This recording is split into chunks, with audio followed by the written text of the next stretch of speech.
ನಿನ್ನೆ ರಾತ್ರಿ ಸುಮಾರು 10:30 ಗಂಟೆ ಸುಮಾರಿಗೆ ಒಂದು ಬಳ್ಳಾರಿ ರೂರಲ್ ಲಿಮಿಟ್ಸ್ ಅಲ್ಲಿ ಮನೆಗೆ ಯಾರೋ ಅಪರಿಚಿತ ವ್ಯಕ್ತಿಗಳು ಬಂದು ಬೆಂಕಿ ಹಾಕಿದ್ದಾರೆ ಅನ್ನೋದ್ರ ಬಗ್ಗೆ ಒಂದು ದೂರು ನಮಗೆ ರಿಸೀವ್ ಆಗುತ್ತೆ. ಆ ದೂರಿನ ಮೇರೆಗೆ ಒಂದು ಪ್ರಕರಣ ಬಳ್ಳಾರಿ ರೂರಲ್ ಲಿಮಿಟ್ಸ್ ಅಲ್ಲಿ ಈಗಾಗಲೇ ನಿನ್ನೆ ರಾತ್ರಿ 10:30ಗೆ ದಾಖಲಾಗಿದೆ.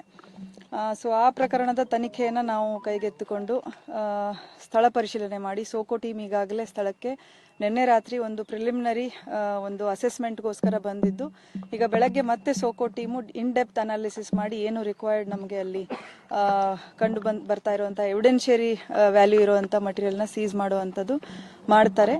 ಹಾಗೆ ನಾನು ಕೂಡ ಈಗ ಸ್ಥಳಕ್ಕೆ ಭೇಟಿ ಕೊಟ್ಟಿದ್ದು, ಮೇಲ್ನೋಟಕ್ಕೆ ಆ ಮನೆ ತುಂಬಾ ವರ್ಷಗಳಿಂದ ಒಂದು ಅಬ್ಯಾಂಡನ್ಡ್ ಪರಿಸ್ಥಿತಿಯಲ್ಲಿ ಇದೆ ಅನ್ನೋಂಥದ್ದು ಕಂಡು ಬರ್ತಾ ಇದೆ. ಕೆಲವೊಂದೆಲ್ಲ ಗಾಜು ಪುಡಿಗಳಾಗಿರುವಂಥದ್ದು ಅಥವಾ ಕಸ ಬಿದ್ದಿರುವಂಥದ್ದು, ಮೇಲೆ ಫಸ್ಟ್ ಫ್ಲೋರು ಸೆಕೆಂಡ್ ಫ್ಲೋರಲ್ಲಿ ಇದ್ದಿದ್ದೆಲ್ಲ ನೋಡಿದ್ರೆ ತುಂಬಾ ವರ್ಷದಿಂದ ಇಲ್ಲಿ ಯಾರು ವಾಸ ಇಲ್ಲ ಅನ್ನುವಂಥದ್ದು. ಮತ್ತೆ ಇಲ್ಲಿ ಯಾವುದು CCTV ಆಗಲಿ ಯಾವುದೇ ಒಂದು ಸೇಫ್ಟಿಗೆ ಅಂತ ಹೇಳಿ ಸೆಕ್ಯೂರಿಟಿ ಗಾರ್ಡ್ ನೇಮಕ ಮಾಡಿಕೊಂಡಿರೋದಾಗ್ಲಿ ಯಾವುದು ಇಲ್ಲಿ ಕಂಡು ಬರ್ತಾ ಇಲ್ಲ.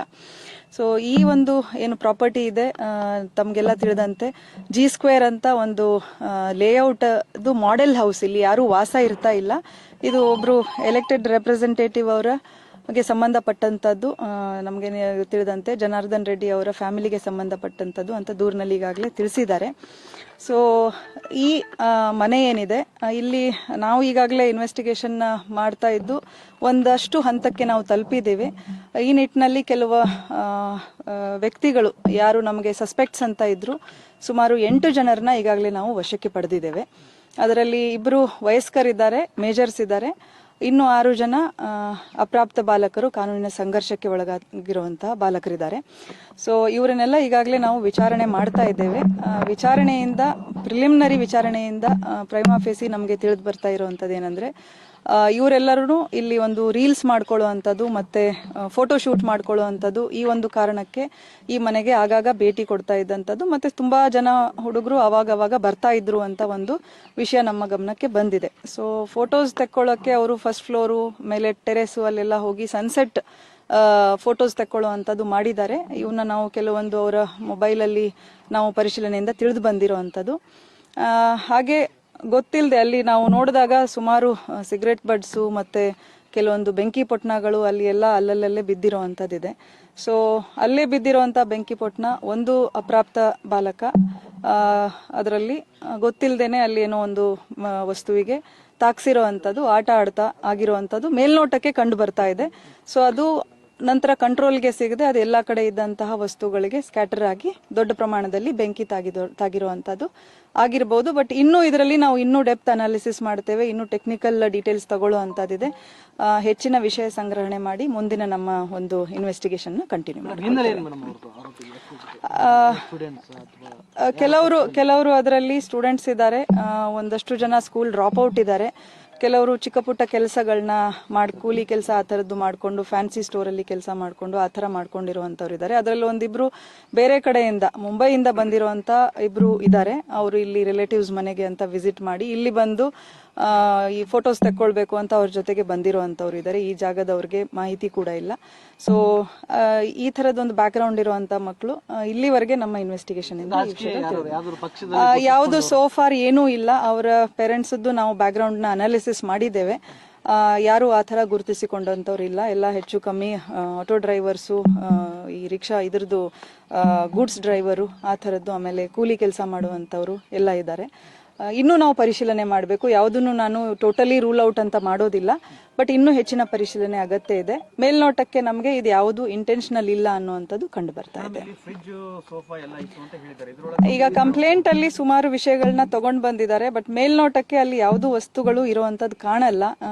ಈ ಹಿಂದೆ ಮೋಸ್ಟ್ಲಿ ಮನೆ ಅದನ್ನ ತುಂಬಾ ಜನ ಬಂದು ವಿಸಿಟ್ ಮಾಡಿ, ಫುಟ್ಫಾಲ್ ತುಂಬಾ ಇದೆ ಅಲ್ಲಿ, ಬಂದು ಏನಾದ್ರೂ ವಸ್ತುಗಳನ್ನ ತಗೊಂಡು ಹೋಗಿರುವಂತ ಸಾಧ್ಯತೆಗಳಿದೆ. ಯಾರಿಗೆ ಕೈಗೆ ಬರುತ್ತೆ ಅವರೆಲ್ಲ ತಗೊಂಡು ಹೋಗಿರುವಂತ ಸಾಧ್ಯತೆಗಳಿದೆ.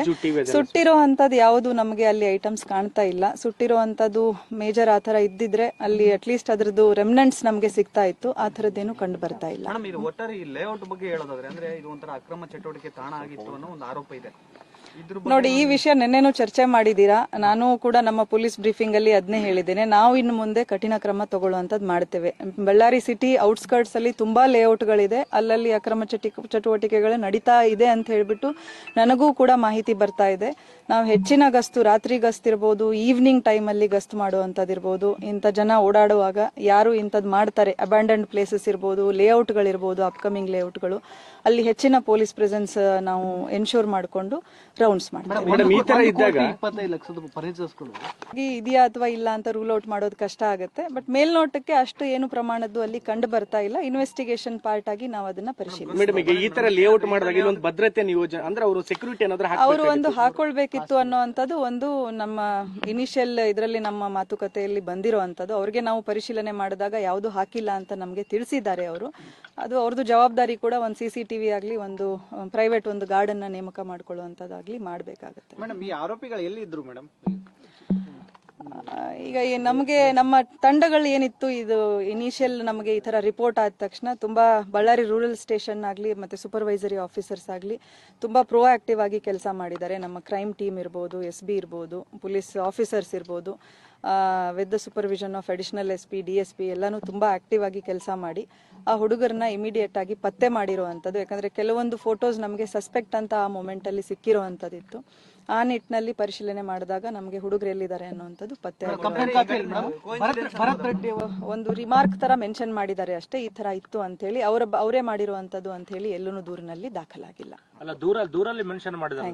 ದೂರಲ್ಲಿ ಅಪರಿಚಿತರು ಅಂತಾನೆ ಇದೆ. ಅದು ಕೆಳಗಡೆ ಒಂದು ರಿಮಾರ್ಕ್ ತರ ಕೊಟ್ಟಿದ್ದಾರೆ, ಈ ತರ ಹೇಳಿಕೆ ಕೊಟ್ಟಿದ್ರು, ಅದನ್ನು ಪರಿಶೀಲಿಸಿ ಅಂತ ಹೇಳಿಕೆ ಕೊಟ್ಟಿದ್ದಾರೆ. ಈ ಹಿಂದೆ ನಡೆದ ಗಲಭೆಯಲ್ಲಿ ಓರ್ವ ಯುವಕ ಭಾಗಿಯಾಗಿದ್ದ, ಸೊ ಆತನ ಇಲ್ಲಿಗೆ ಬಂದು ಬೆಂಕಿ ಹಚ್ಚಿದಂತೆ ಅದೇ ಫೋಟೋ ಥರದ್ದೇನು ಕಂಡು ಬಂದಿಲ್ಲ ನಮಗೆ. ಅದು ಬಟ್ ಅವ್ರದ್ದು ಬ್ಯಾಕ್ ಗ್ರೌಂಡ್ ಇನ್ನೂ ಏನಿದೆ, ನಾವು ಈಗ ಹೇಳಿದ್ನಲ್ಲ, ಟೆಕ್ನಿಕಲ್ ಅನಾಲಿಸಿಸ್ ನಡೀತಾ ಇದೆ. ಸುಮಾರು ವಿಷಯಗಳನ್ನ ನಾವು ಇನ್ನೂ ಪರಿಶೀಲನೆ ಮಾಡಬೇಕಾಗುತ್ತೆ. ಅವ್ರ ಬ್ಯಾಕ್ ಗ್ರೌಂಡ್ ಏನಿದೆ ಅನ್ನುವಂಥದ್ದು ಪರಿಶೀಲನೆ ಮಾಡಬೇಕು. ಅದು ಇನ್ವೆಸ್ಟಿಗೇಷನ್ ಅಲ್ಲಿ ಹಂತ ಹಂತವಾಗಿ ಗೊತ್ತಾಗುತ್ತೆ. Thank you madam.